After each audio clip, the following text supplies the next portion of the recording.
Hello students, how are you? I am doctor Anka Pathak. आज मैं आप सभी को बीएड थर्ड सेम में माइक्रो टीचिंग के बारे में डिस्कस करूंगी कि what is a micro teaching क्या है और माइक्रो टीचिंग के कौन कौन से कंपोनेंट्स है।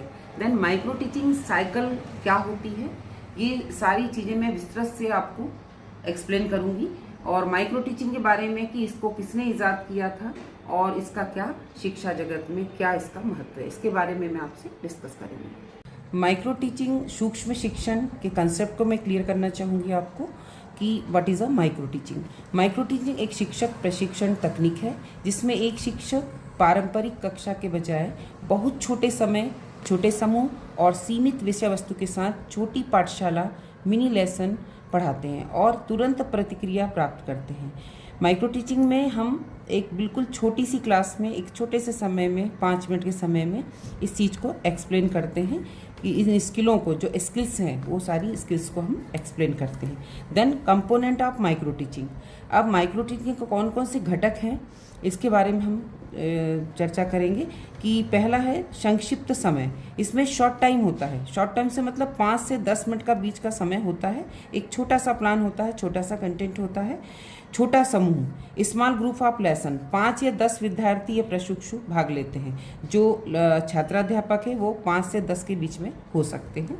निष्पादन यानी टीचिंग, जब हम ग्रुप बनाते हैं तो हम टीचिंग करते हैं, प्रशिक्षु द्वारा तैयार पाठ को पढ़ाना, जो भी उन्होंने लेसन प्लान तैयार किया है शॉर्ट में उसको प्रेजेंट करना। अवलोकन मीन्स ऑब्जर्वेशन, पाठ के दौरान सहपाठी द्वारा देखा जाना। जब हम टीचिंग करते हैं, जब 5 से 10 बच्चे में से क्लास होती है और एक कोई उसमें से विद्यार्थी टीचिंग करता है, तब जब 4 विद्यार्थी होते हैं वो ऑब्जर्वेशन करते हैं, तो उसको हम पाठ के दौरान सहपाठी द्वारा देखा जाना, मतलब उसमें जो उसके कमियां होती है या अच्छाइयाँ होती है उसको निकालते हैं। देन उसके बाद प्रतिपुष्टि अवलोकन के आधार पर सकारात्मक सुधारात्मक टिप्पणी देना।